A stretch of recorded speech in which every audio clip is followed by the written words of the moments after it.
What is going on, everybody? It is Gotham again here, and today I am pumped to be bringing you all the 2024 free-to-play farming guide. I'm super excited about this one. This is definitely my favorite farming guide I've made to date. I hope you all agree. If you did, make sure to leave a like and just comment your thoughts down below. I love hearing what you all think about this kind of thing. So, other than that, let's just jump right into it. So let's start off with the disclaimer category, which we have basically just me reminding you guys to not forget to not forget farming these characters, right? They're really, really good, in particular these first two. If you put those Omicrons on, that'll allow you to basically 1v5 teams in GAC, which is a big deal, because, you know, a lot of times in the lower divisions, you win based off of efficiency rather than you do width of your roster, of course. So the first team we're going to be farming is going to be that Phoenix team, which is unfortunately not as accessible as they used to be, with 3 of the 5 characters being on campaign nodes. But it's worth it, right? They have low gear costs, and their performance is just through the roof, especially with the addition of Krex. Like, this team literally went from probably being the worst team in the game to one of the best, which is insane. That's just the power of a single lifter character. So can't recommend this team enough. They're very easily attainable early on in the game, which is also nice. Like, they're going to be able to all be farmed by like level like 20 or something like that. I don't even know. But very, very good team. I think this is probably the best first team in the game, if you were to ask me. If you were to ask a lot of people. Second, we're going to go for that Iden, which is basically the same thing as Phoenix, but for the dark side.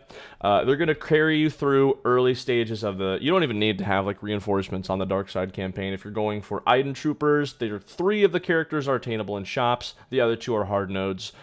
Super dirt cheap team. Really good performance. They'll carry you through Galactic War. They've got prot recovery, mass assists, 100% counter chance. Iden's got a triple tap on her basic. They do a really just amazing things early on in the game. And then the third team we're going to go is going to be those, well, sorry, jump the gun a little bit, but we're just going to pick up those pilots, which we're going to need for the Zeta event and the Executrix event. So we're going to pick up Kylo and then the Special Forces TIE pilot from the First Order faction. Kylo has the same node as a silencer, which is great. Farming it at level 36 is also great. First Order Special Forces is going to be in the guild store, both the pilot and a ship, which is awesome. And then the 3 bugs are going to be, their ships are going to be in the Galactic War store, and in the fleet store, and the guild event token store. Now we're just going to pick up Ahsoka Tano for that 6th ship that we're going to require for the Executrix event, I think. And then Akbar is going to be our home 1 capital ship. We're obviously going to need Executrix, right? But otherwise, Akbar is also very good. The Geos, in particular, they're going to get bonus protection when they attack out of turn, which is very nice. So Akbar is a good early game fleet, and then we're also going to need him for later on. So there you go. Now we're going to have our Empire. I say when fit just because some people might not want to farm a single drop character up to 5 stars or 7 at the most, you know what I mean? So if you do want to wait for Captain Rex to become double drop farmable, that's fine. Just get these characters whenever you can. You can get Palpatine and Thrawn for having Phoenix. So whenever you're able to get these characters, they're phenomenal, absolutely phenomenal, and you definitely want to get Darth Vader as soon as you can as well, because he's great and definitely is one of the best Zetas in the game, if not the best. So now we're going to pick up our Geo team in the 3rd team slot. This is because we already have all 3 Geo pilots, and we're going to need these guys for that GOTB guild, right? It is so crucial to get into a good guild early on in the game, so that way you can have an influx of all sorts of resources on your account, which are just going to boost your expenditure, boost your gear economy and everything like that, and you are going to be in a much better position than if you were just riding solo. So need these guys. I probably think they're probably your best option for the 3rd team slot. Honestly, kind of in the game, to be completely honest with you. They're a decent team on top of it too, so, you know, it is what it is. Now in the 4th team slot, we're going to be picking up that Zorii Bliss team. And before you guys start flaming me for having these 3 characters in here, I did add the caveat that you should replace them once you're able to get these characters. The only shtick is that these 3 are all available in shops. They are dirt cheap. And their performance with Zorii Bliss is still going to be good, right? Zorii Bliss is just an amazing lifter. She has the correct situation, basically lifts garbage and just makes them like S-tier non-Galactic Legend team. This team is so, so good, even with these 3 characters. So get these characters first, and then once you can, replace them with these 3, just because they're all hard node farms, so they're going to take you longer. But amazing team, can't recommend them enough. And some of you guys might see where this farming guide is going. Now we have the Nightsisters in the 5th team slot. I do recommend, if you are going the Hyperdrive bundle, to go this team first, as opposed to your Iden Troopers for Darkseid. I still get them after Phoenix, but still go them after it. I said that twice, ignore that. But basically, the reason why we don't have this on the second slot is because Mother Talzin is only unlockable at like level 83, like 81 to 85, somewhere in there. So you obviously can't really get this team second because you're not going to have your good lead. You do have Daka lead, but it's, this is the optimal Nightsister lineup, and you can't get them until level 80-ish. So they're going to be in the 5th slot. Really good team. Can't recommend them enough. Going to be great outside of GAC as well. And now we're going to pick up those bounty hunters. Now, this lineup is kind of essentially catered towards a Padme counter. This is just because there's so many Padmes because everyone is Geos, right? So this team will just handily deal with Padme. If they have someone who goes under stealth, like C-3PO or something like that, you can use Aura singly just to get that instant contract, get rid of Padme right off the bat, as long as you have decent mods on Bosk and Grief, and then Aura hopefully as well. Now we're going to pick up our Grandmaster Yoda next here as our next big legendary project. So we're going to use Bastila and Jolee because they're just great Jedi. We already have Ahsoka and Kanan from their ships. And then Phoenix, and then Mace Windu is just a very cheap, very good plug-and-play Jedi tank as well, so he's going to be nice in that 5th slot as well. And now we're going to finish off those Revan requirements since we already have Jolee and Bastila. These two are on the same node, which is great, and then we'll just have to farm T3, so we'll only have to farm 2 nodes to get the 3 characters, which is awesome. Finish up those Revan requirements and get yourself a Jedi Knight Revan. So this is kind of like in place of our CLS. This is like our CLS-esque project. And then there's that Hoda, which we mentioned earlier in the disclaimer category. Definitely want to have him by now at this point. And if you don't, you can do someone like Mace Windu or something like that. But Hoda's going to be really good in this spot, so would recommend him. Now we're going to counteract the light with the dark, and we're going to pick up that Traya team. Really good Omicrons in here. Traya has a great Omicron. Savage has a great Omicron. Talon even has a pretty decent Omicron as well. And this team is just... They're all just a menace to society, really. This team is really good. This team is really, really, really good. So, can't recommend them enough. You're going to be able to counter some really good stuff with these guys.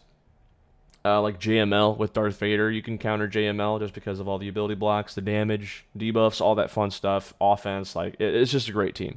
Definitely recommend these guys. In the 8th slot, they're going to be amazing for you in GAC.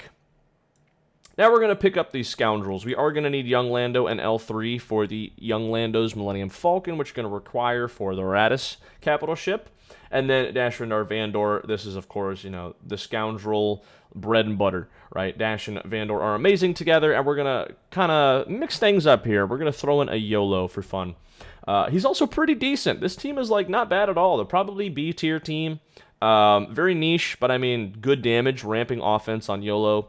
And like I said, we're going to need these 2 characters. And then this team is also just fun also as well. And not to mention having these characters are going to come in handy. The only character which we're really going here, which is different, is going to be the YOLO. So I guess if you wanted, you could do like Infus Nest or something like that. But this is just what I'd recommend. So now we're going to pick up that BB-8 so we can go for JTR. So we already have these 2 characters. We're just going to pick up these 3. They're all very easily accessible in shops. This is Galactic War, Cantina Store, and Guild Store. And not to mention, they're also all pilots, which is also very nice. So now we're going to pick up that JTR, get that Jedi Training Rey going. So those are the requirements for her. We're just going to grab those. And now we're just going to get the last 2 requirements, which are going to be needed for Rey herself. Karth is needed for the Ebon Hawk, and then Haldo is, of course, a requirement for Rey. And then Grievous, if you didn't know. No, I'm just kidding. But General Grievous is here just because I'm saying, hey, the Malevolence fleet is going to be the first big capital ship we're going to go outside of Raddus, which we're going to need for Rey. But obviously Malevolence is going to be infinitely better. And we already have the Geos, and then, we already have Vulture Droid because we're farming Iden. So the only character that's left to farm, or the only ship that's left to farm, is going to be the Hyena Bomber. And also, what's great is that it's a non-pilot ship, so which is great. Really good, really good. So, Malevolence fleet, awesome fleet. Definitely want to get your Grievous up and going when you can. And then next we're going to have our unaligned Force user team in the 10th team slot. Unaligned Force users have just taken the game by storm. Really good team. They're definitely not as good without Terran Malicos. They're probably 2 tiers higher when they have Malicos, but without them, they're like 2 tiers lower. That is how math works. But basically, these characters are just really good. We already have Kylo Ren. We're gonna need Stick Rey to high relics for Rey herself, and then these two are both requirements. The only character we're throwing in here is Ahsoka Tano Fulcrum, who just does. She's basically the damage dealer for this team. She does really, really good damage. Stick Rey actually does some really good damage in this team too, as well, which is great. But yeah, Ahsoka Tano you're gonna want for all the damage to be in this team here. And then that's going to be our Galactic Legend Rey with this lineup. Now, the great thing about us having the teams that we do up until this point is that there is a lot of plug-and-play that you can do in this Rey lineup just to mix things up. If you want to pull out your Scoundrels, you can throw in your Resistance Hero Bros. If you want to pull out your JTR, you can put in Cal Kestis here. If you want to put Cal Kestis back, you can put in a Holdo here. There's so much you can do with this team just to mix things up, to throw off your opponent. This is probably just the lineup I'm going to use just as a general rule of thumb, just because it's pretty solid. We've got Rey providing, crown control, ability blocks, turn meter removal, healing immunity. She's very annoying, survivable with the foresight, dodges, all that fun stuff. L3 is a really obnoxious tank, makes the Star Killer counter very, very frustrating. Then we have Cal Kestis just providing a ton of sustain with all that bonus protection he's going to be throwing out. And then Dash Radar is kind of like your Ben Solo replacement up until you're able to get Ben Solo, right? He's got a lot of the unavoidable days, the 3 taps of his ult per character just does a ton of damage. So he's going to be basically your source of damage up until you're able to get Ben Solo.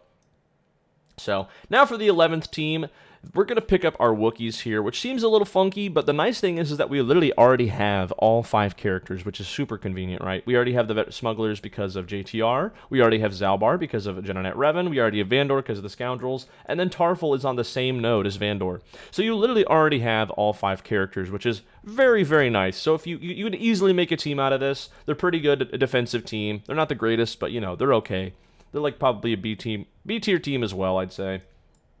And then we're going to have the same situation for Saw Gerrera. Not the greatest team in the world either, but this is literally a team full of requirements. Every single one of these characters are going to be a requirement for something, which is very nice because we're going to need those, right? So, like I said, another B-tier team. Pretty decent, but they're going to be good in this 12th team slot here. Not to mention, the nice thing about Saw Gerrera is that it's a team full of all Rebel fighters. The bad part about Mon Mothma is if you need to use a full team of Rebel fighters, you can't use Mon Mothma lead because she's just a Rebel. Saw Gerrera is actually a Rebel fighter, so going to be very nice anytime that Galactic Challenge rolls around. So now we're going to have our next big legendary character after Galactic Legend Rey herself, which is going to be Jedi Knight Calvin Kestis. And let me tell you the great thing about this team is that you only have to worry about relicking one character. We're already going to have Revan to relics because we already had the Revan team earlier. We already have Bastila Shan, and we should have her to relics because of that the Revan team earlier. Mace Windu, you do not need a relic. Hermit Yoda, you do not need a relic. So the only character you really need to worry about relicking is Jedi Knight Cal Kestis himself, which allows us to go another big project next. So now we're already going to have the Star Killer because if you noticed, the teams that we have had some they already had some I'm trying to think of the words, but I can't think of it right now. But basically, we need Saw Gerrera, who's a Rebel fighter, so we needed Kyle Katarn here, so that's a team there themselves, right? And just stuff like that. It's just, there's a lot of overlap in these 3 farms, actually, which is very convenient. And not to mention, another great thing about Star Killer is that if we wanted to pull some like online force users, like if I wanted to put Cal Kestis with Rey, then I can put Seer here. If I wanted to put Seer on Rey and then put Cal Kestis here, I can do that as well. If I wanted to break up, I can also put Jedi Training Rey here if I don't want to break up my online force user team, right? There's so much flexibility with these farms, which is just absolutely amazing. So between Star Killer, Rey, and those other teams like we mentioned earlier, there's just so much plug and play.